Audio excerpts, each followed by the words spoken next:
सबको मेरी ओर से जय श्री राम। आज हम इस वीडियो में अध्याय पहले के 4 श्लोक पढ़ेंगे।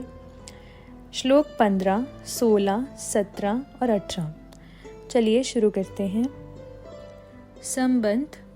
अब संजय आगे के 4 श्लोकों में पूर्व श्लोक का खुलासा करते हुए दूसरों के शंख वादन का वर्णन करते हैं। श्लोक 15वां। पांचजन्यम ऋषिकेशो देवदत्तं धनंजयः पौंड्रं दद्मो महाशंखं भीमकर्मावृकोदरः। व्याख्या। पांचजन्यम ऋषिकेशः। इसका अर्थ है कि सबके अंतर्यामी अर्थात सबके भीतर की बात जानने वाले साक्षात भगवान श्री कृष्ण ने पांडवों के पक्ष में खड़े होकर पांचजन्य नामक शंख बजाया। भगवान ने पंचजन नामक शंख रूपधारी दैत्य को मारकर उसको शंख रूप से ग्रहण किया था, इसलिए इस शंख का नाम पांचजन्य हो गया। देवदत्तम धनंजय। इसका अर्थ है कि राजसूय यज्ञ के समय अर्जुन ने बहुत से राजाओं को जीतकर बहुत धन इकट्ठा किया था, इस कारण अर्जुन का नाम धनंजय पड़ गया। निवात कवच आदि दैत्यों के साथ युद्ध करते समय इंद्र ने अर्जुन को देवदत्त नामक शंख दिया था।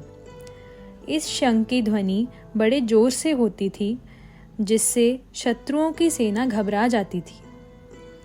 इस शंख को अर्जुन ने बजाया। पौंड्रम दद्मो महाशंखम भीमकर्मा वृकोदरः।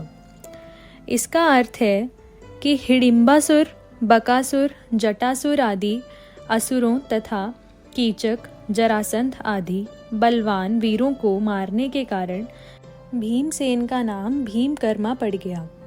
उनके पेट में जठराग्नि के सिवाय वृक नाम की एक विशेष अग्नि थी, जिससे बहुत अधिक भोजन पचता था, इस कारण उनका नाम वृकोदर पड़ गया।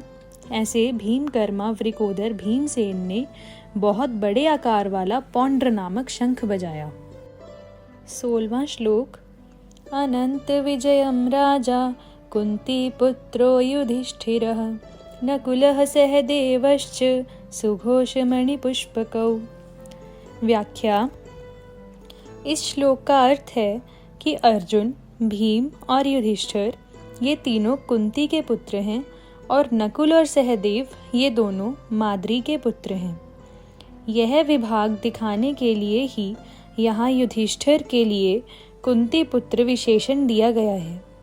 युधिष्ठिर को राजा कहने का तात्पर्य है कि युधिष्ठिर जी वनवास के पहले अपने आधे राज्य इंद्रप्रस्थ के राजा थे और नियम के अनुसार 12 वर्ष वनवास और 1 वर्ष अज्ञातवास के बाद वे राजा होने चाहिए थे। राजा विशेषण देकर संजय यह भी संकेत करना चाहते हैं कि आगे चलकर धर्मराज युधिष्ठिर ही संपूर्ण पृथ्वी मंडल के राजा होंगे। श्लोक 17 और 18। काश्यश्च परमेश्वासः शिखंडी च महारथः दृष्टद्युम्नो विराटश्च सात्यकिश्चापराजितः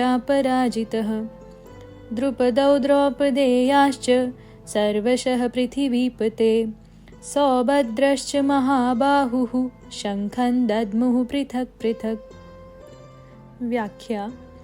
इन दोनों श्लोकों का अर्थ है कि महारथी शिखंडी बहुत शूरवीर था।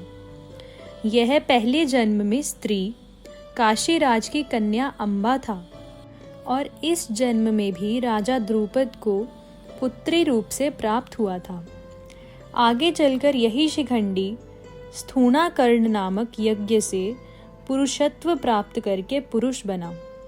भीष्म जी इन सब बातों को जानते थे और शिखंडी को स्त्री ही समझते थे, इस कारण वे इस पर बाण नहीं चलाते थे। अर्जुन ने युद्ध के समय इसी को आगे करके भीष्म जी पर बाण चलाए और उनको रथ से नीचे गिरा दिया। अर्जुन का पुत्र अभिमन्यु बहुत शूरवीर था। युद्ध के समय इसने द्रोण निर्मित चक्रव्यूह में घुसकर अपने पराक्रम से बहुत से वीरों का संहार किया। अंत में कौरव सेना के 6 महारथियों ने इसको अन्यायपूर्वक घेर कर इस पर शस्त्र अस्त्र चलाए। दुशासन पुत्र के द्वारा सिर पर गदा का प्रहार होने से इसकी मृत्यु हो गई। संजय ने शंखवादन के वर्णन में कौरव सेना के शूरवीरों में से केवल भीष्म जी का ही नाम लिया और पांडव सेना के शूरवीरों में से भगवान श्री कृष्ण, अर्जुन, भीम आदि 18 वीरों के नाम लिए। इससे ऐसा प्रतीत होता है कि संजय के मन में अधर्म के पक्ष कौरव सेना का आदर नहीं है, इसलिए वे अधर्म के पक्ष का अधिक वर्णन करना उचित नहीं समझते, परंतु उनके मन में धर्म के पक्ष पांडव सेना का आदर होने से और भगवान श्री कृष्ण तथा पांडवों के प्रति आदर भाव होने से वे उनके पक्ष का ही अधिक वर्णन करना उचित समझते हैं और उनके पक्ष का वर्णन करने में ही उनको आनंद आ रहा है। राम।